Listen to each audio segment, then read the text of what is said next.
प्रणाम सर। प्रणाम। नमो नमः। नमो नमः। प्रणाम सर, नमो नमः। प्रणाम सर, नमो नमः। प्रणाम गुरुजी।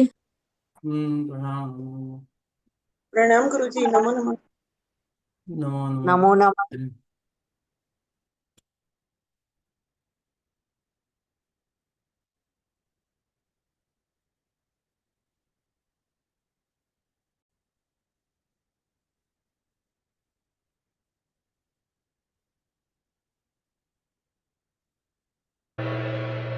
श्रुतिरक्षानो शङ्खनाद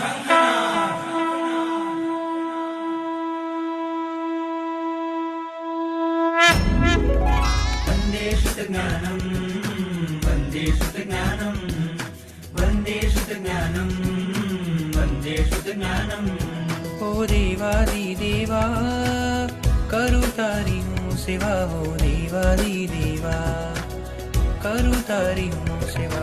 वन्दे वन्दे वन्दे श्रुतज्ञानं वन्दे वन्दे वन्दे श्रुतज्ञानं वन्दे वन्दे वन्दे श्रुतज्ञानं वन्दे वन्दे वन्दे श्रुतज्ञानं वन्दे वन्दे वन्दे श्रुतज्ञानं वन्दे वन्दे वन्दे श्रुतज्ञानं वन्दे शासनं शासनं वन्दे शासनं शासनम्।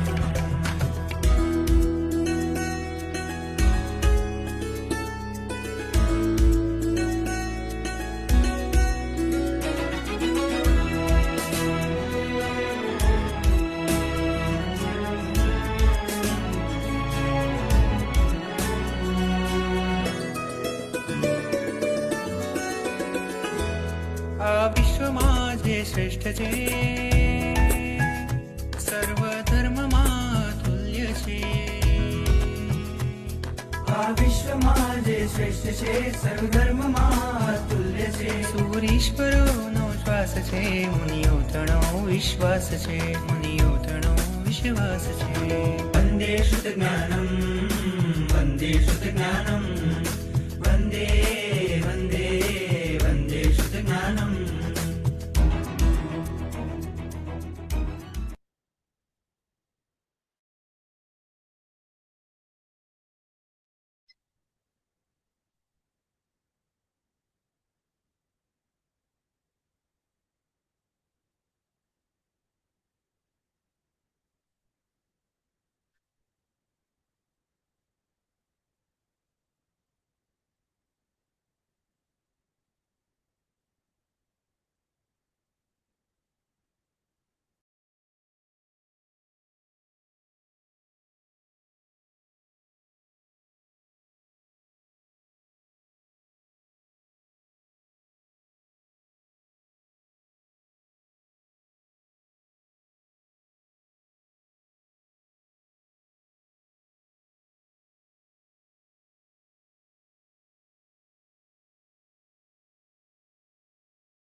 એક મિનિટ હા.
પ્રણામ. નમો નમઃ. પ્રણામ પ્રણામ ગુરુજી, નમો નમઃ. ગુરુજી, નમો નમઃ. શાતામાં છો? દેવ પ્રસાદ.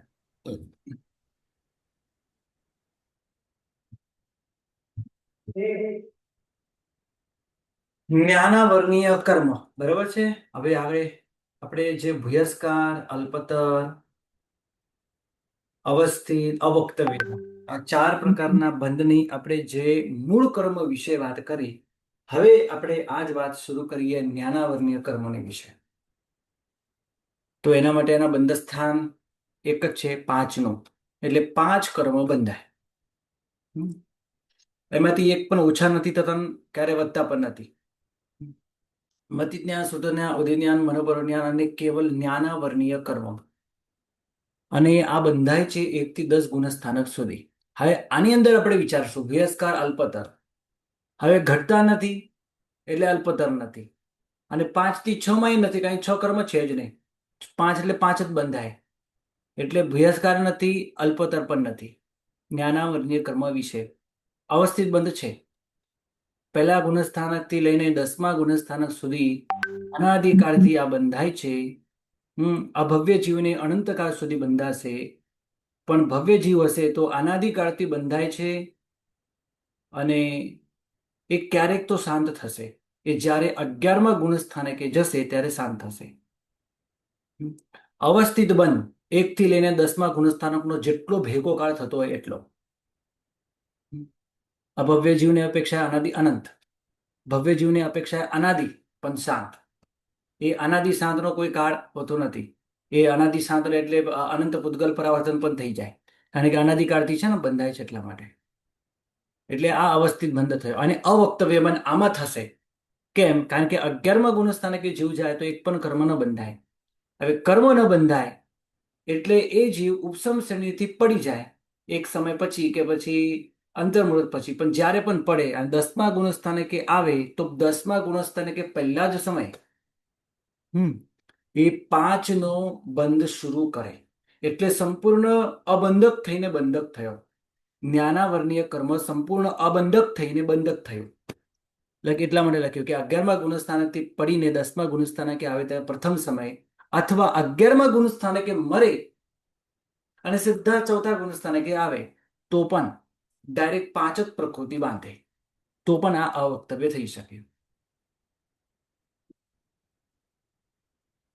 બરાબર? કોઈ પ્રશ્ન? સર એક પ્રશ્ન છે, હા, પૂછું? બોલો બોલો. સર એટલે 11મે ગુણસ્થાન કે મરે તો જ અવક્તવ્ય બંધ થાય. માનો કે 11મા 9મે 10મે કે ગુણસ્થાનકે 8મે. ના એમ નથી કીધું મેં. એમ કીધું કે 10મા ગુણસ્થાનકે આવે એટલે જો 11મા ગુણસ્થાનકથી કાળક્ષય કે ભવક્ષય પડે. હવે કાળક્ષય પડે એટલે 11મા ગુણસ્થાનકનો કાળ એનો અંતર્મૃતનો છે, અને પડી જાય તો નિયમમાં 10મા ગુણસ્થાનકે આવે તો પ્રથમ સમયે 5 પ્રકૃતિ બાંધે. અથવા 11મા ગુણસ્થાને ભવક્ષય થઈ જાય એટલે કે આયુષ્ય પૂર્ણ થઈ જાય તો સીધા 4થે ગુણસ્થાનકે આવે તો 4થે પણ બાંધવાનો તો 5 જ. એટલે 11મા એટલે હું પડેલો 10મે કે 4થે 5નો બંધ ફરી કરે તો એ અવક્તવ્ય બંધ કહેવાય. અબંધક થઈને બંધક થયો. બોલો. પણ સર માનો કે એ 11મે ગુણસ્થાન કે નહીં, પણ 8મે 9મે 10મે એ કાં તો પડે કે ભવક્ષય થાય તો અવક્તવ્ય બંધ નહીં થાય ને? કયા ગુણસ્થાનેથી પડે તો અવક્તવ્ય બંધની વ્યાખ્યા શું છે? સમજો કે 9મે ગુણસ્થાન તેથી મયરો હમ તો તો ના થાય ને. નવમે- અવક્તવ્ય બંધ કોને કહેવાય? અવક્તવ્ય બંધની વ્યાખ્યા શું એટલે છે? એટલે અબંધક એટલે થઈને અબંધ અબંધક થઈ થઈને જાય. બંધ હા. ના, અબંધક થઈને બંધક થાય. હા આ તો 9મા ગુણસ્થાનેથી હા, બસ પડે એટલી- મૃત્યુ પામે તો એ અબંધક થયો જ નથી. થયો જ નથી. બસ એ જ ક્લિયર કરું છું સર. ઓકે.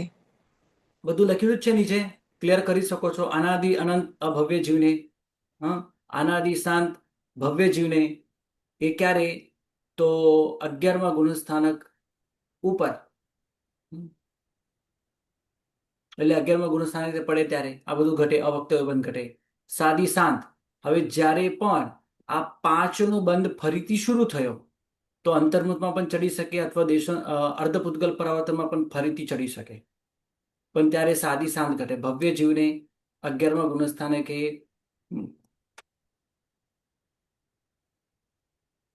11મા ગુણસ્થાનકથી પડે ત્યારે સાદી અને ફરીથી ઉપર ચડે. જગન્ને તે અંતર્મુખ કાળમાં ચડે અને ઉત્કૃષ્ટથી અર્ધપૂતગલ પરાવર્તનમાં ચડે. એમાં દેશો અર્ધપૂતગલ પરાવર્તન, અર્ધપૂતગલ પરાવર્તનમાં થોડું ઓછું કર્યું છે આપણે. કેમ? કારણ કે સમ્યક તો પામતાની સાથે કઈ શ્રેણી ન માંડે, હે ને? સમ્યક તો પામતાની સાથે શ્રેણી માંડે નહીં. પહેલા ઉપશમ સમ્યક્તોમાં જ શ્રેણી ન માંડે. ઉપશમ સમ્યક્તો એ ફરીથી ક્ષયોક્ષમ સમ્યક્તો બને, ફરીથી ઉપશમ શ્રેણી વાળું ઉપશમ સમ્યક્તો પામે અને પછી એ શ્રેણી માંડે. એટલે અંતર્મુખ તો એવું થઈ જ જાય અર્ધપૂતગલ પરાવર્તનમાં. એટલે કિંચિત નહીં, અર્ધપૂતગલ પરાવર્તન વધુને વધુ કાળ આટલો હોઈ શકે.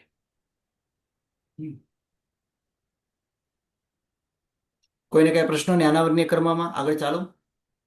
ગુરુજી, સેમ ટુ સેમ તમારે અંતરાય કર્મ માટે પણ સમજવાનું આ જ વસ્તુ, કારણ કે અંતરાયમાં પણ આ જ રીતે બંધાય, આ જ રીતે બને. અને દર્શનાવર્ણ્ય 4 કર્મ માટે પણ તમારે આ જ સમજવાનું. ચક્ષુ દર્શન, અચક્ષુ દર્શન, અવધિ દર્શન અને કેવલ દર્શનાવર્ણ્ય કર્મ માટે પણ સેમ ટુ સેમ આ જ. બોલો. ગુરુજી એક પૂછું, હવે જેમાં આપ કહો ને કે 5નો અવક્તવ્ય 11માંથી યથા 11માંથી પડે અથવા 10માંથી પડે ને 6 આવે, તો કોઈ હવે આવું પૂછ્યું ને કે જો 10માંથી નહીં, વચ્ચે 10માંથી પડીને ચોથે નહીં, 11માંથી પડીને ચોથે આવે. હાજી મીઠા મેડકણ હા. 11માંથી પડે ને 6 આવે, પર હવે કોઈએ પૂછ્યું ને કે જો એ વચ્ચે 9મા ગુણ સ્થાન કે 10મા જો એ મૃત્યુ પામે તો એનો અવક્તવ્ય ના ઘટે, ના તો ઘટે ને. કેમ? અવક્તવ્ય બંધ આપણે કોને કહીએ છીએ? અબંધક એટલે થઈને કર્મનો બંધક. સર્વતા, હા, અબંધક બરાબર. થઈને બંધક. બંધક જી થાય. હવે અબંધક જી. થયો જ નથી. એ અબંધક ક્યારે થવાનો છે? 11મા ગુણસ્થાન. 11મા ગુણસ્થાન કે જ્ઞાનાવર્ણ્ય કર્મ ન બંધાય, ન બંધાય એટલે જ્ઞાનાવર્ણ્ય કર્મનો અબંધક જીવ કહેવાય. નહીં બાંધતો જીવ બાંધવા લાગે. આ તો બાંધતો થતો ને મૃત્યુ પામ્યો અને ફરી બાંધે જ છે. ખ્યાલ આવ્યો? હા, ઓકે ઓકે. એટલે એન બંધ જ્યાં સુધી છે ત્યાં અગર થઈ તો અબંધક થઈને પાછો બંધક થાય, એમ વ્યાખ્યા લેવાની. જી. જી ગુરુ.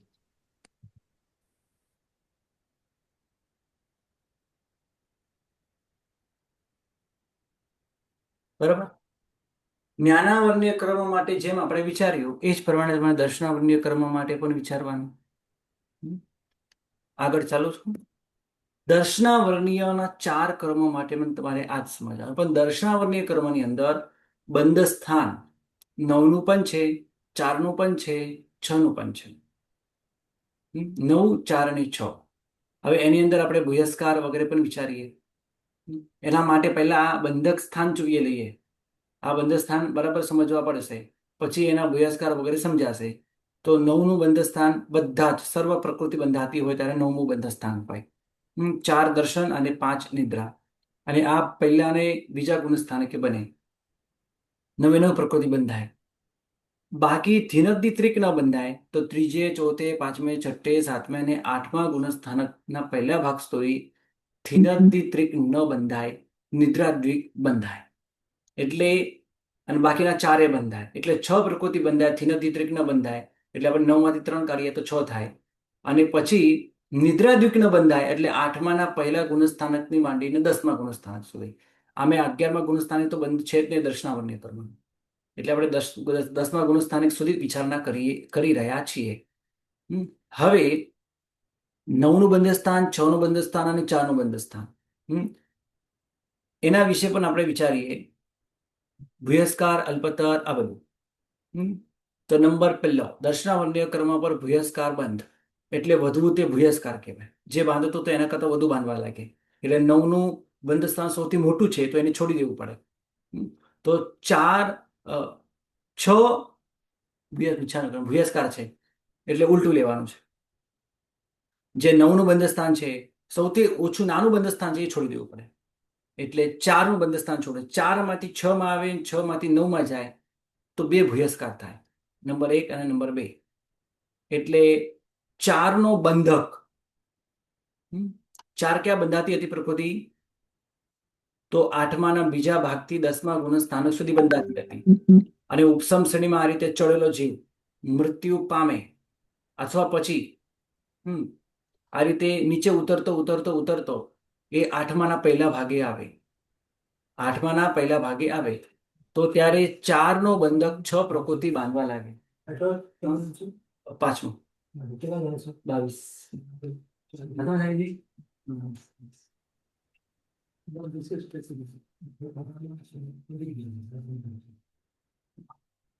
સાહેબજી પાસે કમાપડી ભણે. હવે ભણાવવા વાળો આવશે.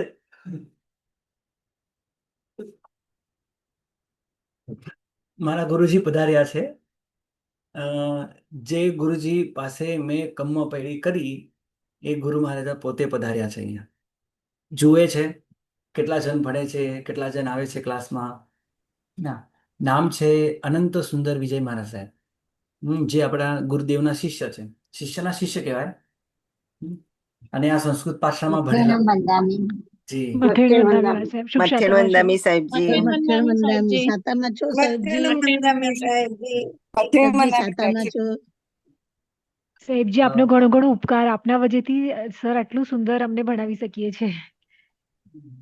સાચી વાત. અનુમોદના છે સર. લગભગ 2 મહિના મને થયા કમ્મપૈડી ભણતા. અને જબરદસ્ત મેં પણ રાત દિવસ મહેનત કરી છે. લગભગ સવારના 4 વાગ્યા સુધી હું ભણતો હતો. રાતે કંઈ મને લેસન આપ્યું હોય તો એકાંતમાં બેસીને એક બંધ રૂમની અંદર બેસીને સરસ સ્વાધ્યાય કરું. અને જેટલું પણ ભણાવ્યું હોય એ બધું યાદ કરું, એના ચિત્ર બનાવું અને યાદ રાખવાનો પ્રયત્ન કરું, મોઢે કરું. લગભગ રાતના 3, 4 વાગ્યા સુધી પણ સ્વાધ્યાય કરું. પછી થાકીને 4 વાગે સુઈ જાઉં. સવારના પછી 8 વાગે નૌકાશી આવે ત્યારે ઉઠી જાઉં. નૌકાશીનું પચકા લઈને સુઈ જાઉં. ઘણા ઉપકાર છે ગુરુજીના. ખૂબ અનુમોદના આપની પણ ગુરુજી, અમને ગુરુજીના ક્યારે પ્રસાદ. કરાવશો કમ્મપૈડી? આપની ખૂબ ખૂબ અનુમોદના. બસ હવે પણ કેટલી મહેનત કરી સર. છઠ્ઠો કર્મ ચાલુ જ છે ને તમારા બધાનો. છઠ્ઠો કર્મ પૂરો થાય હા, એટલે હા. પંચસંગ્રહ અને કમ્મપૈડી. હા, પંચસંગ્રહ કરો અથવા પછી કમ્મપૈડી કરો, બંને એક જ વસ્તુ છે. ગુરુજી બંને કરાઈશું. સર આપે કેટલી મહેનત કરી અમારે માટે. અમારે માટે ખૂબ મહેનત કરો છો. ચાલો આપણે આગળ ગુરુજી વધીએ. પ્રશ્ન આપની સ્કૂલ જ ગુરુકુલમમાં થઈ છે? આપણી સ્કૂલિંગ પૂરી ગુરુકુલમમાં થઈ છે? ના, હું અહીંયા જ ભણેલો છું. એટલે પહેલેથી ગુરુજી પાસે જ ભણેલો છું પહેલેથી. તો એટલે મીન્સ પૂરી સ્કૂલિંગ જે પૂરી ગુરુકુલમમાં થઈ છે આપની? ના, ગુરુકુલમમાં નથી થઈ. હું પ્રાઇવેટ સ્કૂલમાં ભણેલો છું. અને અહીંયા નથી ભણ્યો પાછો. ગુજરાતી મીડિયમમાં નથી ભણ્યો, મરાઠી મીડિયમમાં ભણ્યો છે. મને મરાઠી આપ પણ આવડે. મહારાષ્ટ્રના છો? જી. સરસ, આપણે કેટલી ભાષા આવડે. મરાઠી આવડે, ગુજરાતી, હિન્દી, અંગ્રેજી. ચાલો દર્શનાવર્ણ્ય કર્મ. સંસ્કૃત. હા, સંસ્કૃત. ઓકે. હમણાં થોડાક દિવસ પહેલા આવ્યા ને આચાર્ય ભગવાન આવ્યા હતા, ઇન્દ્રસેનસુરી મહાત્મા. એ પણ અહીંયા આવીને ગયા, મારા કેબિનમાં બેસીને ગયા. તો એ પણ અહીંયા આવ્યા હતા. એમની પાસે હું 2 વર્ષ અને 4 દિવસ 2 વર્ષ ને 4 દિવસ વ્યાકરણ કર્યું અમને.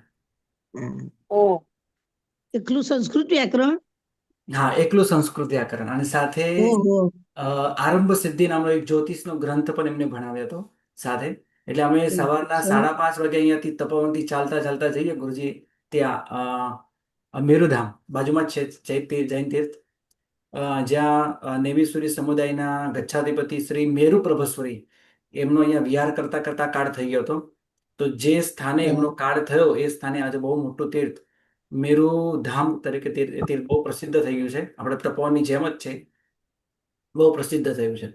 તો અ, ત્યાં અમે દરરોજ સવારે ભણવા જઈએ.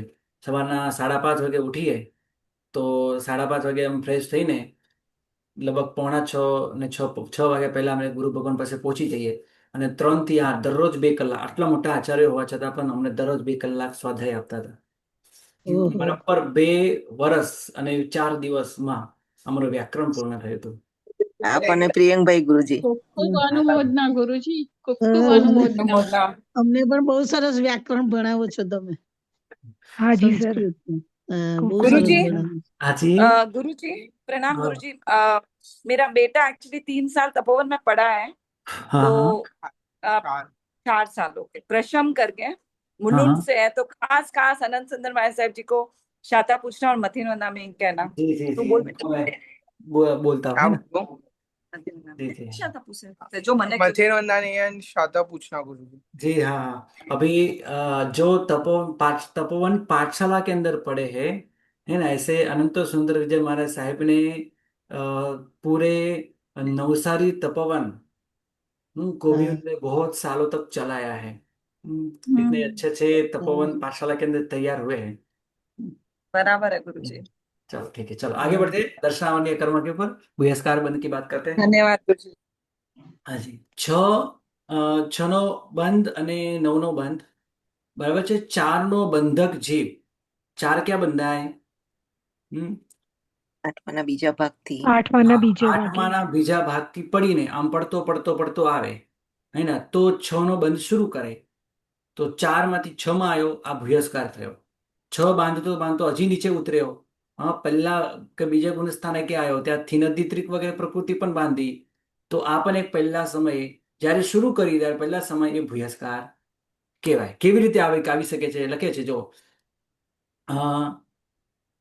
4 નો બંધક જીવ. હવે 4 નો બંધક જીવ હમણાં કહ્યા પ્રમાણે 8માના બીજા ભાગથી માંડીને 10મા ગુણ સ્થાનકનો, બરાબર છે, કોઈ પણ જીવ મૃત્યુ પામે કે પછી ઉપર ચડેલો ધીરે ધીરે નીચે ઉતરે, હા, તો આ રીતે 6 પ્રકૃતિ બાંધે. તો પણ આ બંધાય 6 પ્રકૃતિ ક્યાં બંધાય?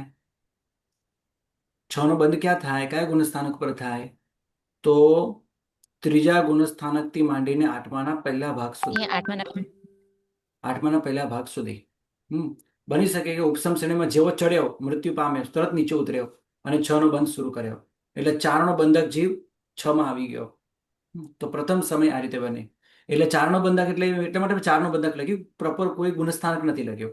કોઈ પણ ગુણસ્થાનક 8માથી 7મા ભાગે મૃત્યુ પામે, 9મા ભાગે મૃત્યુ પામે, 10મા ગુણસ્થાનક મૃત્યુ પામે, મૃત્યુ ન પામે, અબંધક થઈને પછી અવક્તવ્ય બંધ કરે, એટલે કે ફરીથી અબંધક થઈને બંધક થાય અને પછી ધીરે ધીરે નીચે ઉતરતો 8માના પહેલા ભાગે આવે ત્યારે આ પ્રકૃતિ બાંધે.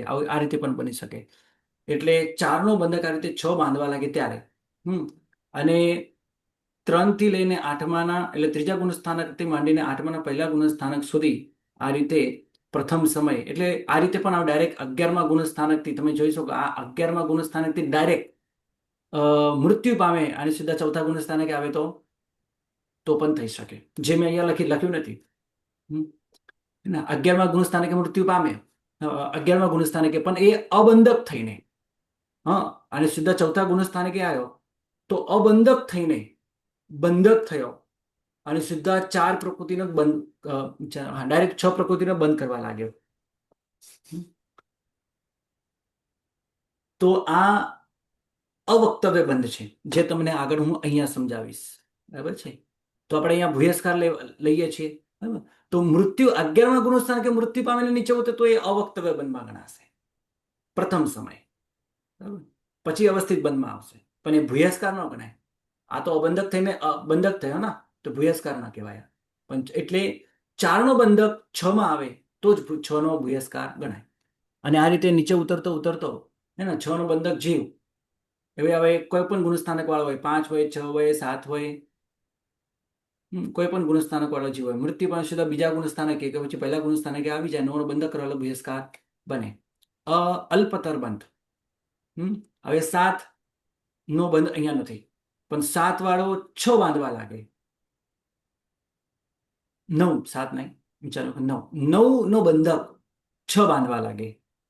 હવે 9 ક્યાં બંધાય? પહેલે બીજે બંધાય અને એ ઉપર ચડે એટલે 9 નો બંધક 6 બાંધવા લાગે, એટલે કે ત્રીજે કે ચોથે કે પાંચમે કે છઠ્ઠે કે સાતમે જાય, કોઈ પણ રીતે જાય અને અનેક ભાંગાઓ પડી શકે છે એને, હે ને. તો 9 નો બંધક પહેલા બીજા વાળો તો ઉપર ચડે જ નહીં, પણ પહેલા વાળો ચડી શકે.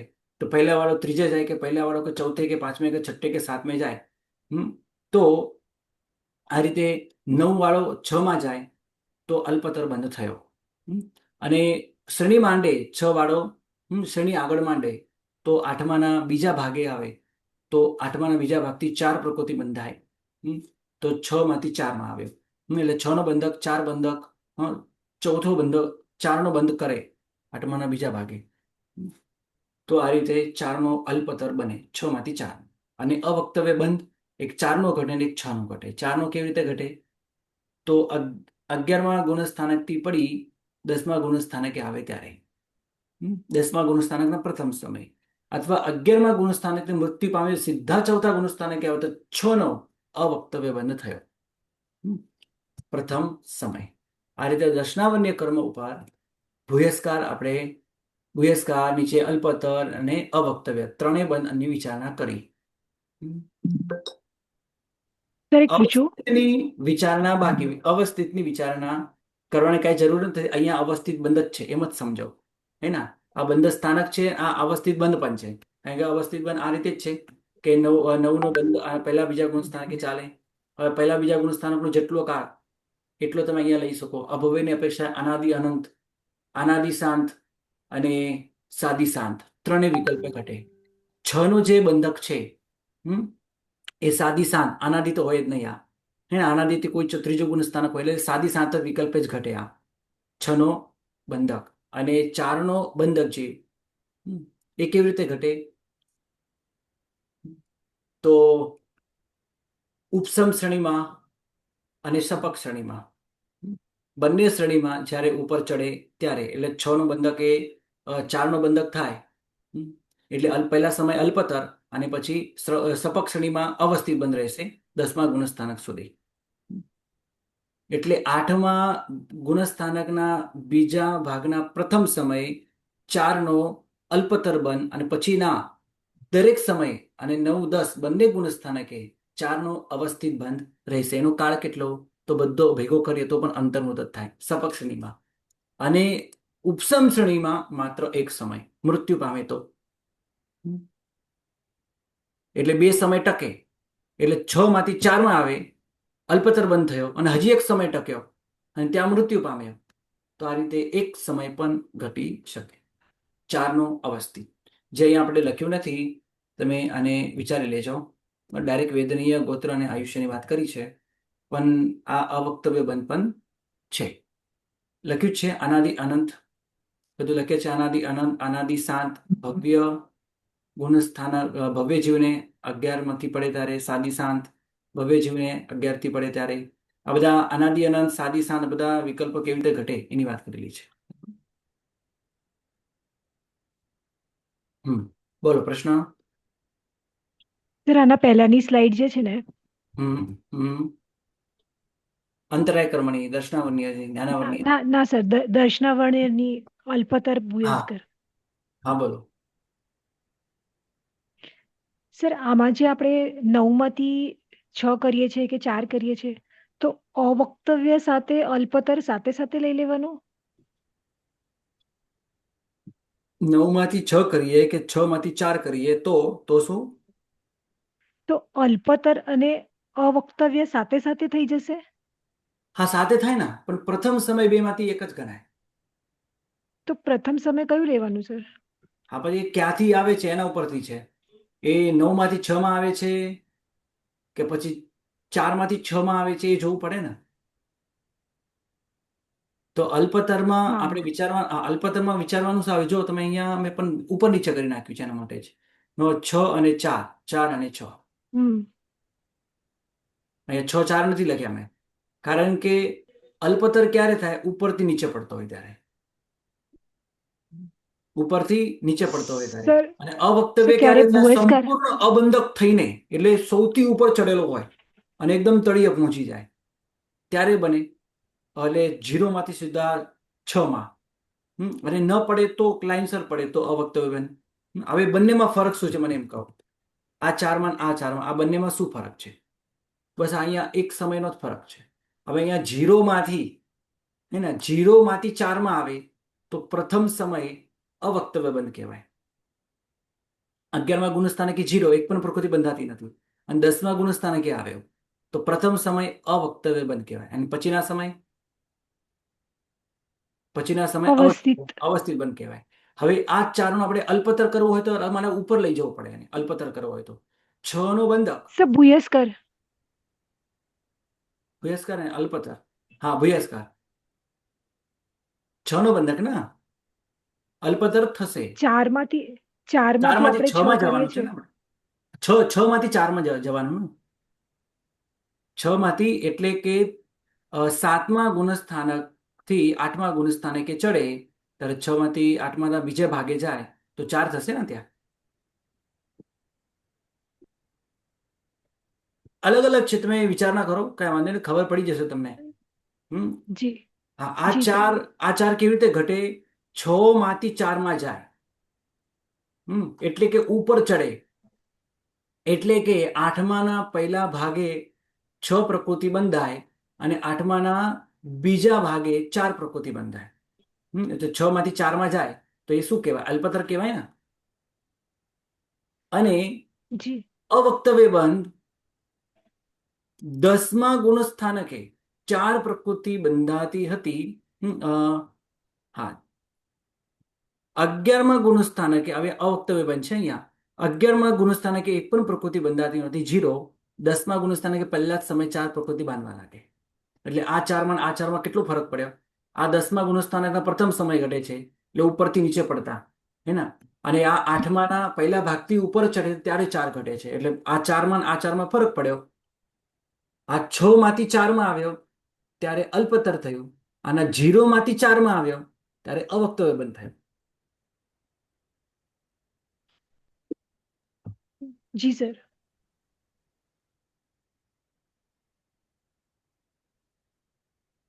બોલો. બસ આ જ વસ્તુ. હવે વેદનીય, ગોત્ર અને આયુષ્ય.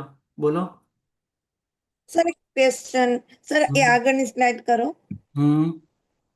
સર આ ભુયસ્કારમાં આપણે એમ લખ્યું છે 6 ના ભુયસ્કારમાં કે 3 ગુણસ્થાનક થી 8 નો પહેલો ભાગ.